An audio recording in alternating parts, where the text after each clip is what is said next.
रुक जाएं। अगर आप ये नहीं सुनेंगे तो शायद आपकी जिंदगी कभी ना बदले। मैं भी एक वक्त में बिल्कुल खत्म हो चुका था।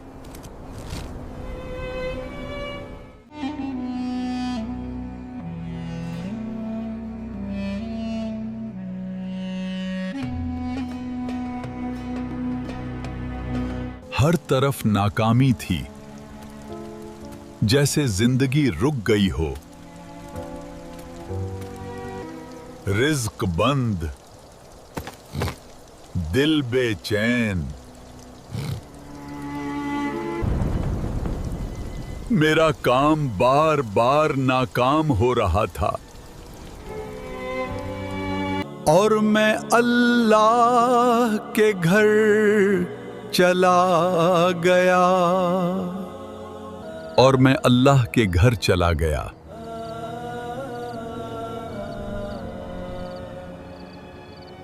मैंने दिल से दुआ की।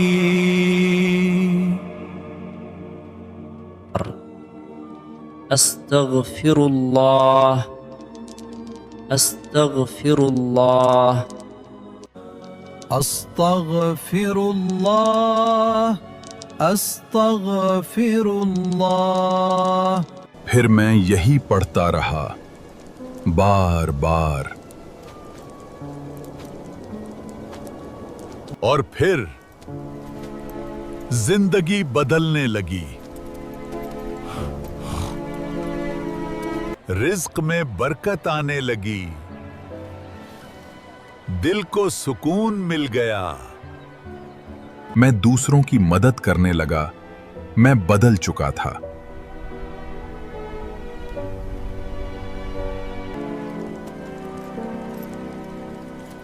ये सब इस्तिग़फ़ार की वजह से हुआ।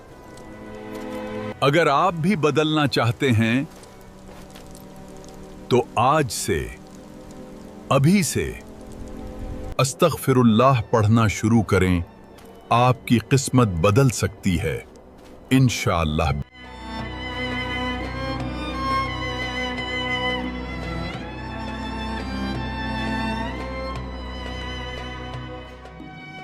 खुशामदीद।